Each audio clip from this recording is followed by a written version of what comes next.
আসসালামু আলাইকুম ফ্রেন্ডস, সবাইকে শুভেচ্ছা জানিয়ে শুরু করছি আমার আজকের পর্ব।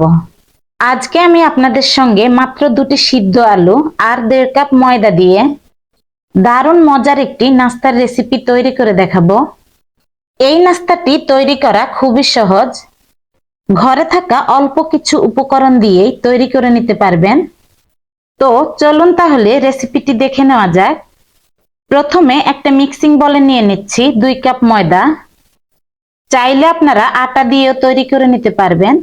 দিয়ে দিয়েছি স্বাদ মতো লবণ, সাথে দিচ্ছি 1 টেবিল চামচ চিনি, আর দিয়ে দিচ্ছি 3 টেবিল চামচ সাদা তেল। এখানে তেলের পরিমাণটা একটু বেশি দিতে হবে। এবার শুকনো উপকরণগুলোকে ভালোভাবে হাত দিয়ে মেখে নেব। কিছুক্ষণ সময় নিয়ে ভালোভাবে মাখিয়ে নিতে হবে, কারণ ময়ানটা যত ভালো হবে নাস্তাগুলো তত বেশি খাস্তা এবং পারফেক্ট হবে। এভাবে করে মাখাতে মাখাতে যখন এক পর্যায়ে দেখা যাবে যে এরকম হাতের মুঠো করলে দলা পেকে আসে, তখনই বুঝে নিতে হবে ড্রাই উপকরণগুলো মাখিয়ে নেওয়া হয়ে গেছে। এবার অল্প অল্প করে পানি অ্যাড করে একটা পারফেক্ট ডো তৈরি করে নিতে হবে। পানিটা কিন্তু একসঙ্গে দেওয়া যাবে না, অল্প অল্প করে পানি দিয়ে একটা ডো তৈরি করে নেব। সামান্য কিছু ঘরোয়া উপকরণ দিয়ে এই নাস্তাটি যখন তখন তৈরি করে নিতে পারবেন। অতিথি আপ্যায়নে অথবা বিকেলে চায়ের সাথে এই নাস্তাটি খেতে অসাধারণ লাগে। আশা করছি আমার আজকের রেসিপিটি আপনাদের কাছে খুবই ভালো লাগবে। তো ডোটা আমার একদম রেডি হয়ে গেছে।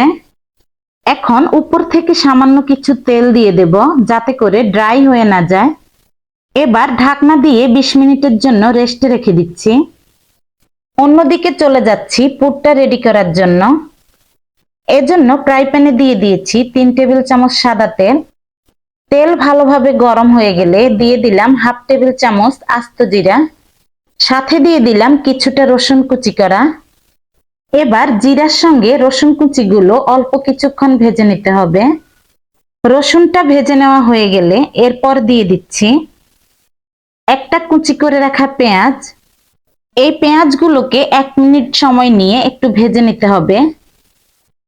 পেঁয়াজটা যখন এভাবে নাড়তে নাড়তে কিছুক্ষণ পর একটু নরম হয়ে আসবে, ঠিক তখনই আমি দিয়ে দেব গুঁড়া মশলাগুলো। চাইলে আপনারা সকাল কিংবা বিকেলের জন্য এই রেসিপিটি তৈরি করে নিতে পারবেন। তো পেঁয়াজগুলো নরম হয়ে যাওয়ার পর দিয়ে দিচ্ছি চিলি ফ্লেক্স। চাইলে আপনারা কাঁচামরিচ কুচিও দিতে পারেন। ঝাল আপনারা নিজেদের পছন্দ অনুযায়ী কমিয়ে বাড়িয়ে দিতে পারবেন। এখন দিয়ে দিচ্ছি স্বাদ অনুযায়ী লবণ, সাথে দিচ্ছি হাফ টিস্পুন হলুদের গুঁড়া, হাফ টিস্পুন মরিচের গুঁড়া, দিয়ে দিচ্ছি 1 টিস্পুন চাট মশলার গুঁড়া।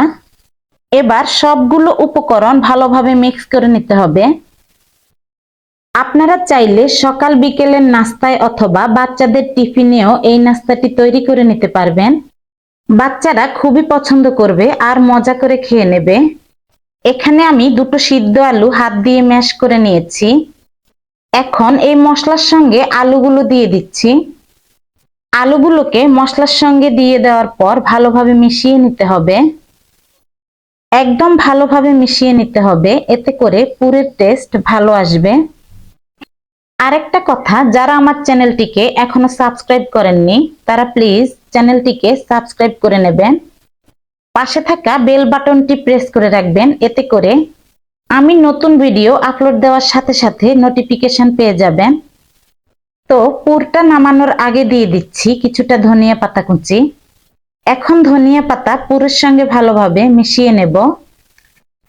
আপনারা দেখেই বুঝতে পারছেন নাস্তার জন্য পুরটা আমার একদম রেডি হয়ে গেছে। এখন চুলা থেকে নামিয়ে একটা পাত্রের মধ্যে ঢেলে ঠান্ডা করে নিতে হবে। এই নাস্তাটি বাসায় একবার হলেও তৈরি করে দেখবেন। বাসার ছোট থেকে বড় সবাই খুবই পছন্দ করবে। 20 মিনিট পর আমার ডোটা একদম সেট হয়ে গেছে। এবার হাত দিয়ে আরো কিছুক্ষণ ডোটাকে মেখে নেব। তো ডোটা আমার একদম ভালোভাবে মেখে নেওয়া হয়ে গেছে। মেখে নেওয়ার পর ডোটা একদম সফট আর স্মুথ হয়ে গেছে। এবার আমি ছোট ছোট করে কিছুটা লেচি কেটে নিচ্ছি। তো এখানে আমি 8টা লেচি কেটে নিয়েছি। এবার এখান থেকে একটা লেচি নিয়ে হাত দিয়ে ডলে গোল বলের মতো করে বেলে নেব। রুটিটা বেশি ভারী করে বেলা যাবে না, মোটামুটি পাতলা করে একটা রুটি বেলে নিতে হবে। এবার লেচিটার উপরে শুকনো কিছুটা ময়দা ছিটিয়ে আমি রুটিটা বেলে নেব।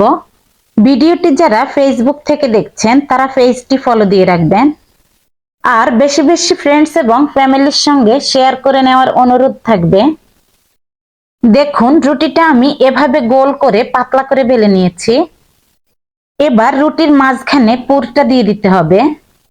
পুরটা দিয়ে দেওয়ার পর এভাবে করে চামচ দিয়ে একটু সেট করে দিতে হবে। এবার এক সাইড থেকে ঠিক এভাবে করে ফোল্ড করে নেব। এভাবে কুচির মতো করে চারপাশ থেকে রুটিটাকে ফোল্ড করে নিতে হবে। চারপাশ থেকে রুটিটা ফোল্ড করা হয়ে গেলে এভাবে আঙ্গুল দিয়ে পেঁচিয়ে পেঁচিয়ে, পেঁচানো হয়ে গেলে বাড়তি অংশটা এভাবে করে বাদ দিয়ে দিতে হবে। এরপর এভাবে করে আঙ্গুল দিয়ে মাঝ বরাবর সেট করে নিতে হবে। দেখেই বুঝতে পারছেন নাস্তাটা আমি কিভাবে তৈরি করে নিয়েছি। এভাবে করে সবগুলো নাস্তা তৈরি করে নিতে হবে। আরেকটা নাস্তা আমি তৈরি করে দেখিয়ে দিচ্ছি।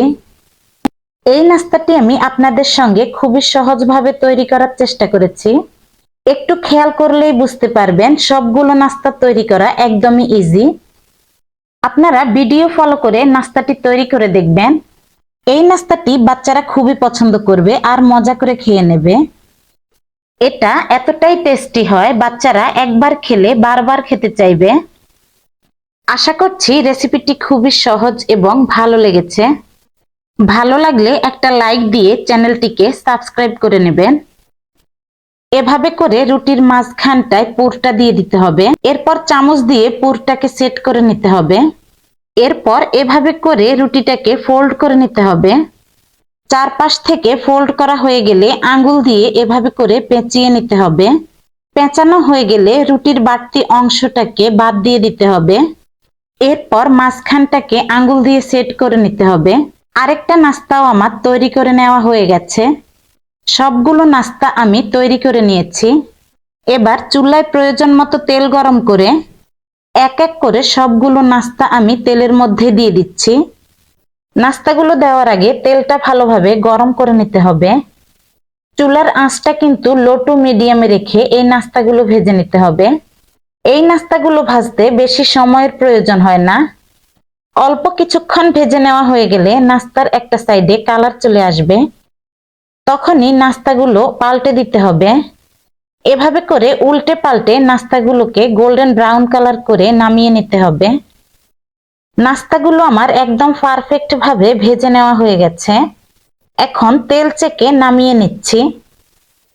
এই নাস্তাটি ঘরে থাকা অল্প উপকরণ দিয়ে আপনিও তৈরি করে নিতে পারেন। দেখেই হয়তো বুঝতে পারছেন নাস্তাগুলো কতটা মুচমুচে আর মজাদার হতে পারে। এখন একটি নাস্তা আমি আপনাদেরকে ভেঙে দেখিয়ে দিচ্ছি।